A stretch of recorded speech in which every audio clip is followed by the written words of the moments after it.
To those who cling to power through corruption and deceit and the silencing of dissent, know that you are on the wrong side of history, but that we will extend a hand if you are willing to unclench your fist. So, we've talked about the effect President Obama will have on black men in appearance and the workplace and education, but what about in terms of relationships? Let's take a look at this cover of Ebony magazine. Oh, I love that picture. You can see the love, you can feel the love. The President and First Lady, we have to admit, we all see that they are an amazing couple, a connected couple. They're the new ideal for anybody striving for the right relationship. But will their powerful bond be enough to inspire black men who prefer to date outside of their race? Joining us now is Connie, who's upset because her nephew Richard refuses to date black women. So Connie, why does Richard not like black women for romantic partners? I don't know. I think it's because Richard thinks that dating black women is too much work, you know. Pretty much. He thinks he has to Richard, work. you're shaking your head yes. Yeah, pretty much, yeah. Yeah. You know, he thinks dating outside of his race is easier because, you know, his dates, they're not interested in getting, you know, in commitments or you know, they don't be hitting on his cell phone. That's like, where are you? You know, what you're doing? Are you cheating? You know? And he says that, you know, black women take him through all that drama. So, Richard, is that true? Somewhat. I mean, I feel that it's a lot harder to date black women because black women, you know, they say black women go to sleep at night with their fists balled up. So, it's a lot harder. How many black women go to sleep like this? Like ready to, you know what I'm saying? Like ready to. So you moved from New York to where when you were younger? Fort Lauderdale. Fort Lauderdale. And what happened when you went there? Yeah, Tyra was like a big culture shock to me because, like, growing up in New York, you know, living in one of the 5 boroughs, you used to seeing a certain type of female on your block. And like a black girl? Yeah, exactly. Okay. Black, Spanish, whatever, what have you, Jamaican, what have you. And then moving to Florida was like all my dreams of Who's the Boss and Facts of Life came true. I had Alyssa Milano on every block, Blair from Facts of Life, and it was like, it was crazy. So it was like a fantasy that just came true? Yeah, I mean, if you've been to South Beach, it's like, it's beautiful. It's like everywhere you walk, the model I've been to types. Brooklyn, and that's beautiful, too. Beautiful, but I mean, I gotta jump in. Yeah, I'm jump. sorry. I need you to jump in. I gotta jump so in. hard I right gotta jump now. in. I'm sorry. Please do. First of all, listen here.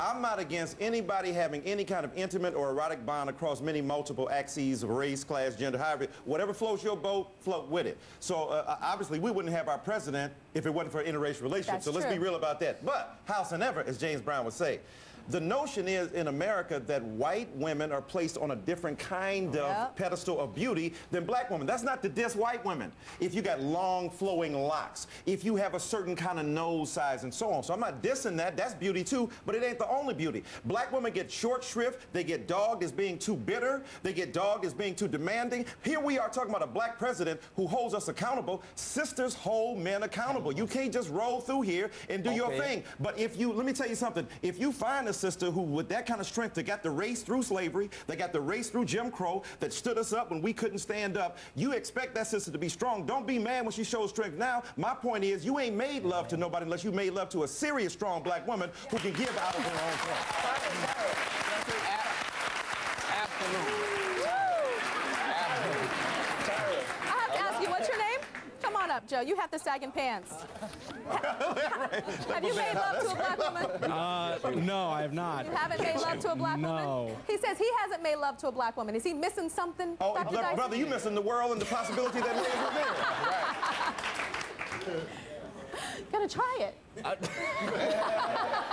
What are you doing? your pants No, what am I doing? Get back. He said, yeah, well, you have that. Okay. Richard, but did seeing Michelle Obama, her beautiful, gorgeous, chocolate, hourglass, arms that I am jealous of, body, elicit anything inside of you? I mean, yeah, but I mean, like I said, I like her because of the fact that it shows that that strong black love that maybe our grandparents might have have gone through that we've missed out in the 70s and 80s is like coming back, the way the strongness of like the way they kiss each other, the way they dance, stuff like that. We've never seen like a first lady and a president. Yeah. I mean, when they were dancing at the Especially- inauguration, they were like, yeah, baby, yeah. And she kissed him on the forehead. Yeah. You know exactly what he whispered in their ears type stuff. The great thing about Barack and Michelle is that you've never seen a first family just be so intimate in public all the time. And it's so genuine with the laughs and the giggles and the whispers that we see that and we say, man, that's how I am with my lady. But you don't have that in your own relationship and you're like, man, I wish I had that. But when I see Michelle, I've never been so turned on by a first family. And but it's the way she looks at him when he's speaking. Yes. You know, and you might need to get you a sister because she wouldn't let you wear that sweater. Today we're talking about the influence of our new first couple, Barack and Michelle Obama, President Barack and First Lady Michelle Obama, how they might have a big influence on the choices that black men and women make in their relationships. We're talking about relationships right now. Joining us is Colleen and her friend Jeanette. Is that right, or Jeanette? It's Jeanette. Oh, Jeanette. Yes. Like Jeanette Jackson. All right, Jeanette. And Jeanette says that she has given up on dating black men. So you've given up on the brothers. Yes, I have. Tyra, I am fed up. Tell us why. Well, I was dating my daughter's dad, and we were engaged, and he got arrested. He got arrested, and come to find out the whole time, he had me thinking that he was working, he was selling drugs.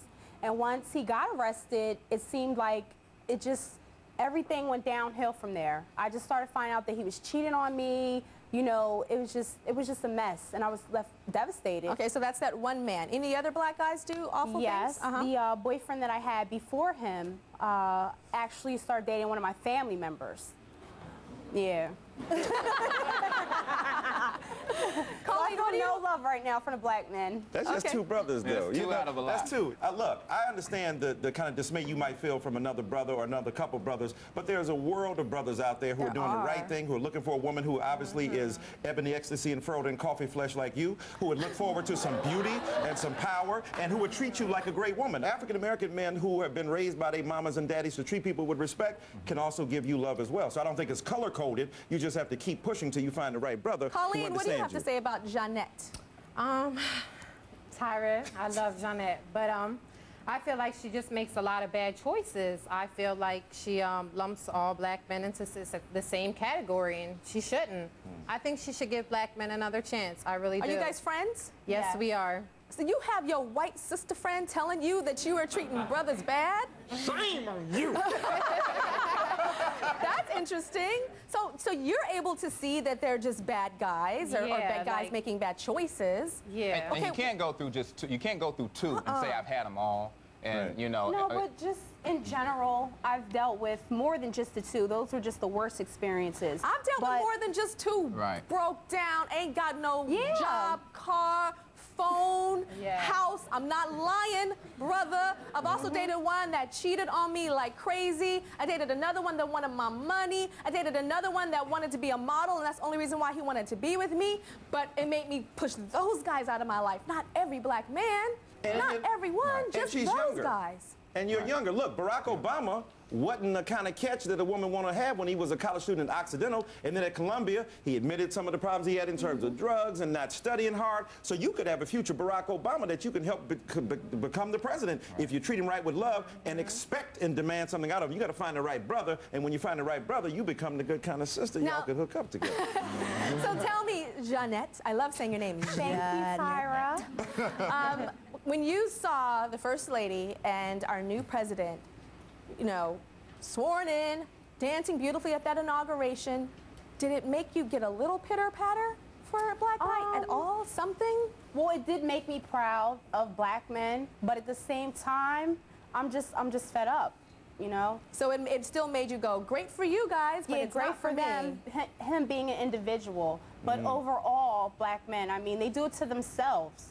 But what about when black guys say negative things about you as a black woman and they put you into a lump and say you go to bed with your fists and that you have attitude and that you're angry and all that type of stuff? Doesn't that make you go, but I'm not like that? Well, I am. I am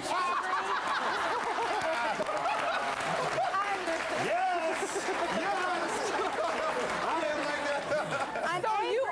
I'm angry at the black man, and the black man made the black woman the way that she is. Okay, so you're... Yeah, then the brothers are blaming the sisters. See, the sister's blaming the brother, brother blaming the sister. Look, we're in each other's bed. Let's stop cutting each other's throat and start massaging each other's back and rubbing each other's feet. That's why I'm so glad that we do have Barack and Michelle, because they're an example for every race to see what just love looks like, to see what respect looks like, to see what a second chance looks like.